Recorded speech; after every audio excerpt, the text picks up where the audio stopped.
हाँ साथियों नमस्कार। गोल क्रिकेट में सुल्तानपुर में आपका हार्दिक स्वागत है।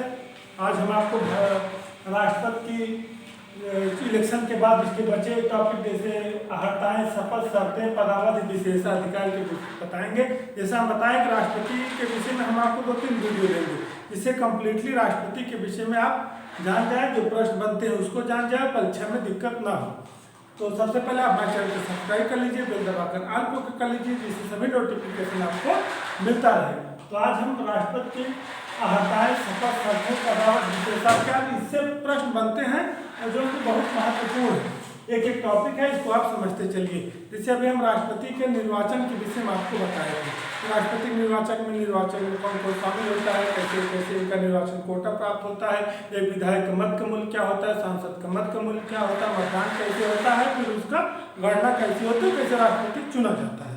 तो आज हम आपको सबसे पहले राष्ट्रपति पद की हड़ताएं हैं, शपथ है, शर्तें हैं, पदावधि है, विशेषाधिकार है। इसके बाद आपको महाभियोग का अलग टॉपिक दे देंगे, शक्तियों का अलग टॉपिक देंगे, अन्य प्रश्न का। तो कंप्लीटली जो है आप हमारे चैनल से जुड़े रहेंगे, उसको जो है कि फॉलो करते रहेंगे, तो आपको कंप्लीटली वीडियो आपको मिल जाएगा। तो हम सबसे पहले आप राष्ट्रपति के विषय में जो उनकी हड़ताएं हैं, हड़ताएं ये प्रश्न बराबर पूछता है कि राष्ट्रपति पद क्या हड़ताएं, इसमें दे देगा विकल्प 1, 2, 3, 4 रहेगा, 1 सही, 2 सही, या कौन सा सही है, हड़ताएं कौन सा गलत है, इस तरह के प्रश्न बनते हैं। तो सबसे पहले आप सुन लीजिए किस अनुच्छेद में है। आर्टिकल 58 हड़ताएं किस अनुच्छेद में है, आर्टिकल 58। तो राष्ट्रपति हड़ताएं का क्या मतलब होता है कि राष्ट्रपति चुने जाने के लिए कौन कौन सी योग्यता होनी चाहिए। जैसे हम किसी नौकरी के लिए अप्लाई करते हैं तो हमको इसमें विज्ञापन रहता है कि आपकी एज इतनी होनी चाहिए, क्वालिफिकेशन होनी चाहिए, या ये योग्यताएं होनी चाहिए। तो वैसे इसी तरह राष्ट्रपति चुने जाने के लिए कुछ हड़ताएं या योग्यताएं होती हैं, जिसका वर्णन भारतीय संविधान के अनुच्छेद 58 में किया गया। नंबर 1 क्या है कि वह भारत का नागरिक हो, वह भारत का नागरिक हो, भारत का नागरिक हो। नंबर 1 इसको आप समझते चलेंगे, एक जानते हैं, थोड़ा सा रिवीजन आपका हो जाएगा और क्रमबद्ध तरीके से हो जाएगा। तो जैसे अब निर्वाचन हुआ, उसके बाद हड़ताएं हुई, फिर शपथ हुआ, शर्तें हुआ, पदावधि हुई, तो इस तरह आपको दिक्कत नहीं होगी, एक सीक्वेंस में रहेगा तो आसानी होगी। और भारत नागरिक है और 35 वर्ष आए, 35 वर्ष आए पूर्ण कर चुका, 35 वर्ष आए पूर्ण कर चुका हो, 35 वर्ष आए पूर्ण कर चुका हो। दूसरी ये इंपॉर्टेंट शर्त है, तीसरी वह लोकसभा का सदस्य निर्वाचित होने की योग्यता रखता हो, वह लोकसभा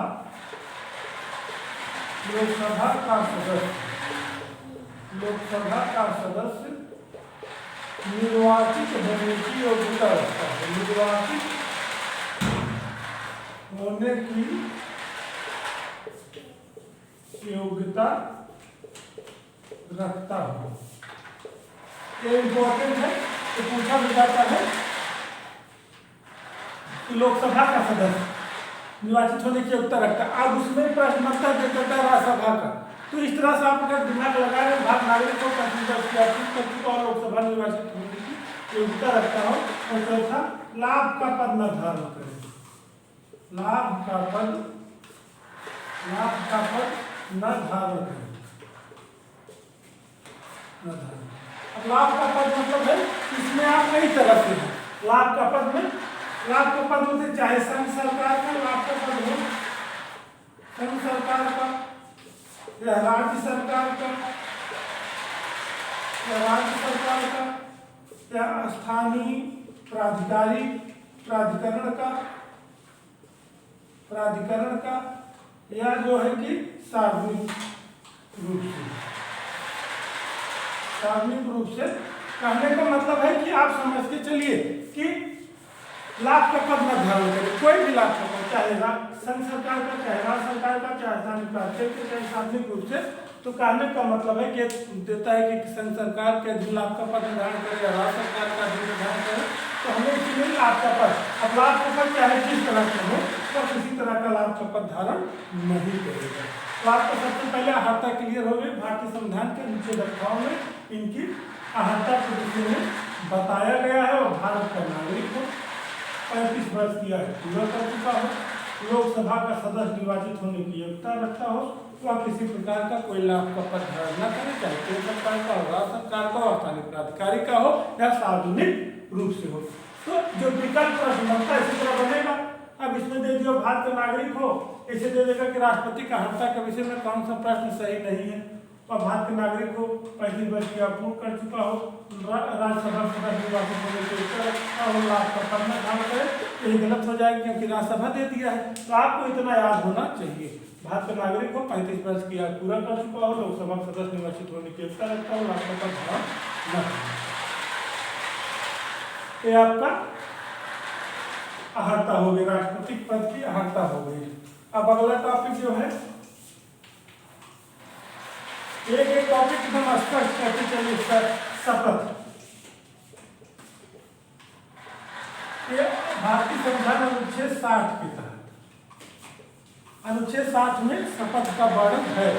शपथ किस अनुच्छेद के तहत लेगा? अनुच्छेद 60 के तहत जो है यह शपथ ग्रहण करेगा। अब राष्ट्रपति किसके समक्ष शपथ लेता है? आप सीधे सीधे याद कर लीजिए, उच्चतम न्यायालय के मुख्य न्यायाधीश, उच्चतम न्यायालय के मुख्य न्यायाधीश, उच्चतम न्यायालय के मुख्य न्यायाधीश के समक्ष शपथ लेता है। सीधे सीधे सुप्रीम कोर्ट के चीफ जस्टिस है, चीफ जस्टिस है, मुख्य न्यायाधीश, उन्हीं के समक्ष जो है शपथ लेता है। यदि ये अनुपस्थित है, कभी कभी इस तरह प्रश्न आ जाता है कि सुप्रीम कोर्ट के मुख्य न्यायाधीश की अनुपस्थिति में राष्ट्रपति किसके समक्ष शपथ लेता है, तो ये भी आपका उच्चतम न्यायालय के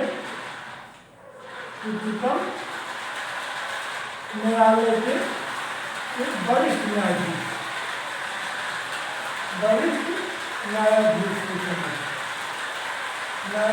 के समक्ष शपथ देता है। तो कहने का मतलब है कि राष्ट्रपति शपथ आर्टिकल 60 के तहत लेता है, उच्चतम न्यायालय के मुख्य न्यायाधीश के समक्ष शपथ लेता है, मतलब सुप्रीम कोर्ट के चीफ जस्टिस के समक्ष। यदि वह अनुपस्थित है तो उच्चतम न्यायालय के वरिष्ठ न्यायाधीश के। इस तरह प्रश्न बनता है, यदि मुख्य न्यायाधीश अनुपस्थित है तो राष्ट्रपति किसके सामने शपथ लेता है? उसमें आपको वरिष्ठ न्यायाधीश लगाना है। आपका अहर्ता और शपथ क्लियर हो गया है। कोई डाउट होगा आप कमेंट में लिखिएगा, आपको जवाब मिलेगा। आपको जहां भी लगे कि ये चीज यहाँ सुधार की आवश्यकता, आप कमेंट बॉक्स में ये बताइएगा। और राष्ट्रपति पद की शर्तें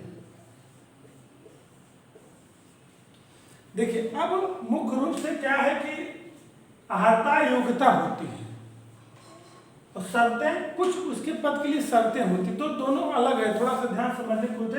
अहर्ता होता है कि जैसे हम किसी नौकरी के लिए अप्लाई करते हैं तो क्या क्या योग्यता है, तो हम उस योग्यता को अगर धारण करते हैं तब उस पद पर जाएंगे।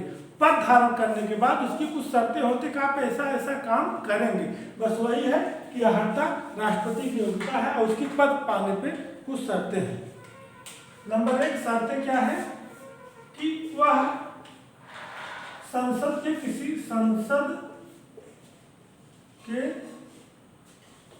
या राज्य विधायिका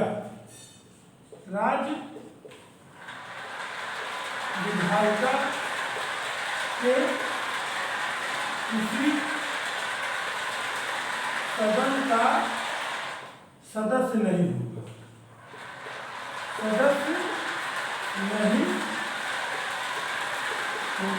संसद के या राज्य विधायिका के किसी सदन का सदस्य नहीं होता है। वो यदि राष्ट्रपति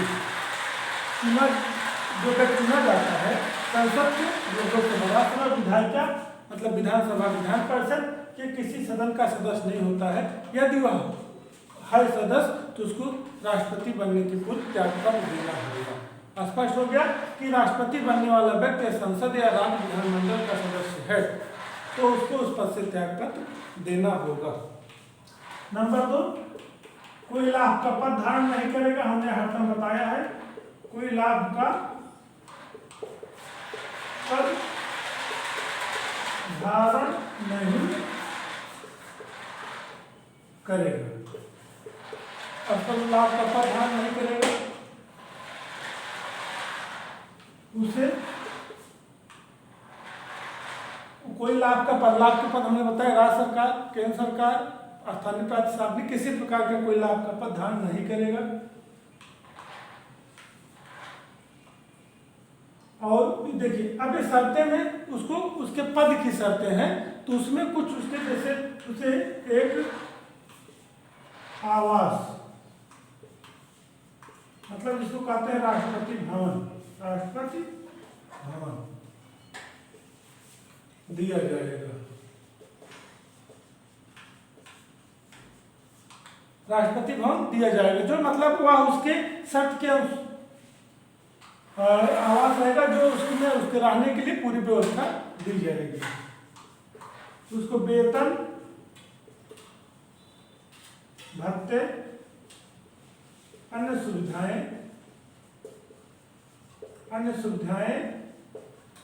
प्रदान की जाएगी, वेतन भत्ते अन्य सुविधाएं प्रदान की जाएगी। और मुख्य चीज इसमें यह है कि इसके वेतन भत्ते एवं सुविधाएं जो है कार्यकाल के दौरान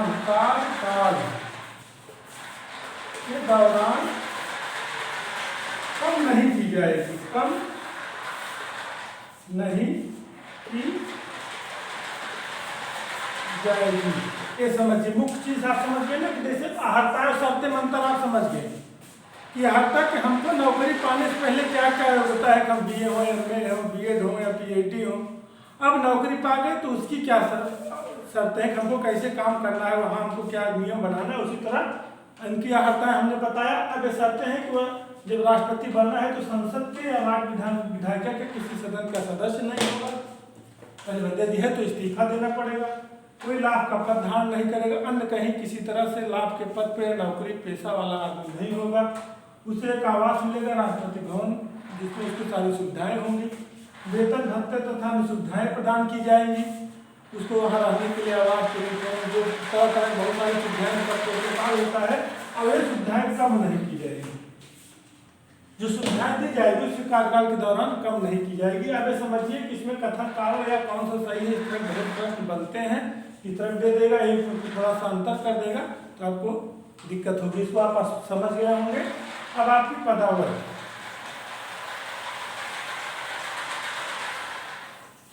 शर्त के बाद जो है पदावली, मतलब इनका कार्यकाल, राष्ट्रपति का कार्यकाल, ये आर्टिकल 56, राष्ट्रपति का कार्यकाल जो है आर्टिकल 56। लेकिन सीधे सीधे अगर पूछता है राष्ट्रपति कार्यकाल कितना है, 5 वर्ष, 5 वर्ष से इसमें दिमाग लगाने की जरूरत नहीं है। लेकिन कुछ चीजें जान लीजिए कि प्रश्न में थोड़ा सा घुमा के पूछता है कि इनका कार्यकाल 5 वर्ष होता है, और 5 वर्ष से पूर्व त्याग पत्र दे सकते हैं। क्या दे सकते हैं? त्याग पत्र। और किसको देते हैं? उपराष्ट्रपति को, उपराष्ट्रपति को। 12.5 वर्ष कार्यकाल होता है, 5 वर्ष से पूर्व यदि पद छोड़ना चाहते हैं, पूर्व अगर छोड़ना चाहते हैं तो त्याग पत्र दे सकते हैं। किसको? उपराष्ट्रपति को। और एक चीज और कि इनका पुनः निर्वाचन भी किया जा सकता है, पुनः निर्वाचन भी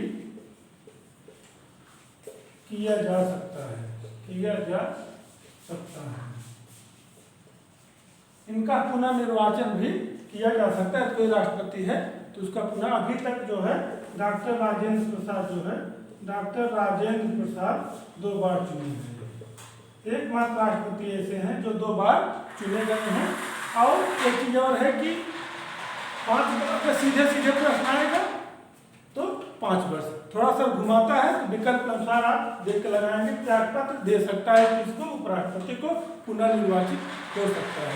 और एक चीज और जान लीजिए कि यदि उपराष्ट्रपति और राष्ट्रपति का पुनः चुनाव जब तक जैसे किसी का कार्यकाल समाप्त हो गया है और अगला राष्ट्रपति जब तक पद ग्रहण नहीं कर लेता है तब तक पुराना राष्ट्रपति बना रहेगा। तो मुख्य चीजें कार्यकाल अनुच्छेद 56 कार्यकाल 5 वर्ष, कार्यकाल दे सकता है कि इसको उपराष्ट्रपति को पुनर्निर्वाचित हो सकता है।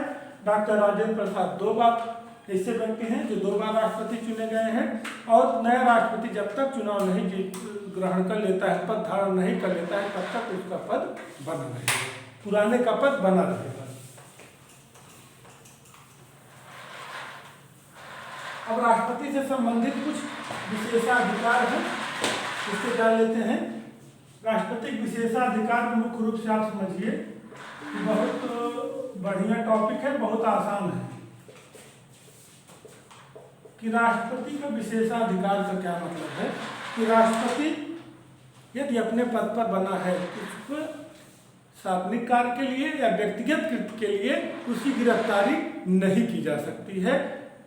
उसको 2 महीने की नोटिस देकर तब उस पर अभियोग चलाया जाता है या उस पर कार्रवाई की जाती है। तो विशेषाधिकार का क्या मतलब है कि विशेषाधिकार का मतलब है कि यदि राष्ट्रपति पद पर है तो सबसे पहले सार्वजनिक, आप समझिए इसको, सार्वजनिक प्लस व्यक्तिगत कृत, कोई व्यक्तिगत कृत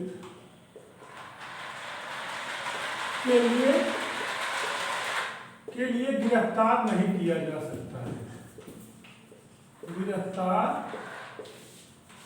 नहीं किया जा सकता है। सार्वजनिक तो व्यक्तिगत कृत्य के लिए गिरफ्तार नहीं किया जा सकता है।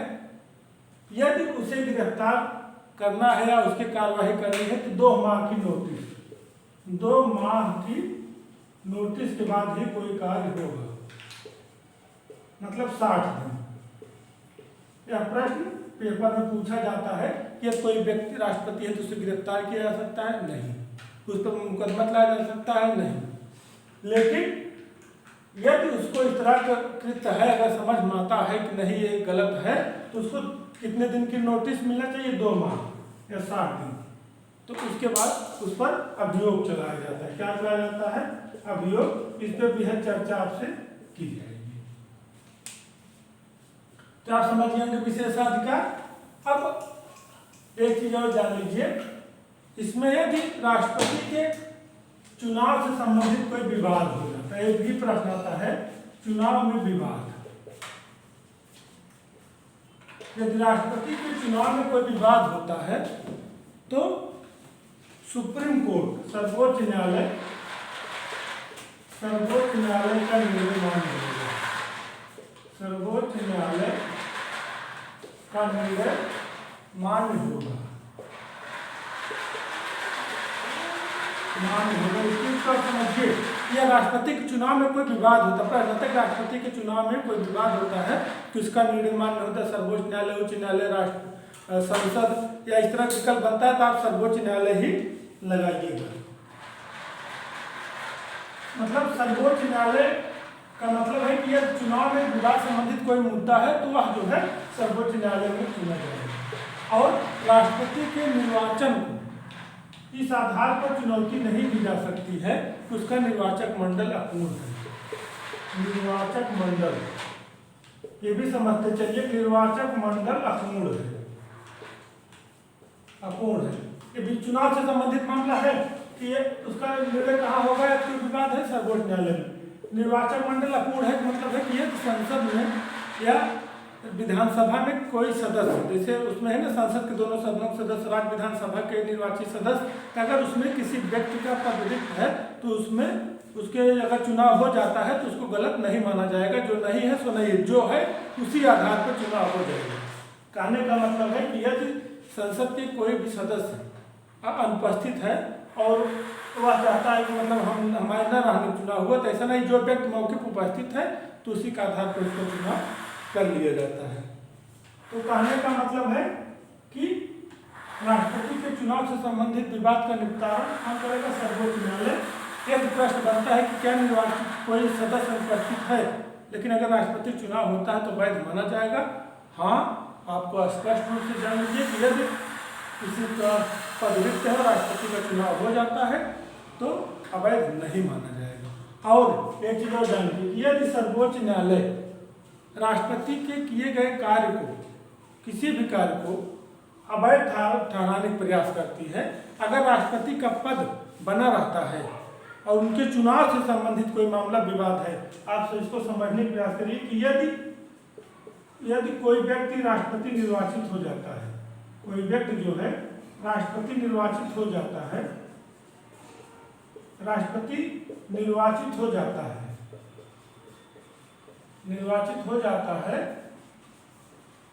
यदि कोई व्यक्ति राष्ट्रपति निर्वाचित हो जाता है तो अगर सुप्रीम कोर्ट कहता है कि इसका निर्वाचन अवैध है, क्या है, इसका निर्वाचन अवैध है, तो जितने दिन वह राष्ट्रपति पद पर रहकर कार्य करेगा उसके कार्य को अवैध नहीं माना जाएगा। इसको आप समझिए। कहने का मतलब है कि इसके चुनाव में कोई विवाद होता है, सर्वोच्च न्यायालय निर्णय माना जाएगा। निर्वाचक मंडल अपूर्ण होने पर यदि कोई सदस्य अनुपस्थित है तो इसका निर्वाचन गलत नहीं माना जाएगा। यदि सुप्रीम कोर्ट द्वारा राष्ट्रपति के निर्वाचन को अवैध घोषित कर दिया जाता है तो उसके द्वारा किए गए कार्य को अवैध नहीं घोषित किया जाएगा, उसका चुनाव रद्द हो जाएगा। लेकिन जो राष्ट्रपति के पद पर रहते हुए उसके पद की गरिमा को ध्यान रखते जो कार्य किया वो वैध माने जाएंगे। 13 हमारा राष्ट्रपति क्या हरताएं शपथ शर्तें पदावधि विशेषाधिकार। बचे हुए टॉपिक हम जल्दी लेके आएंगे। आप हमारे चैनल को सब्सक्राइब करते रहिए और हमको कमेंट करते रहिए। जय हिंद।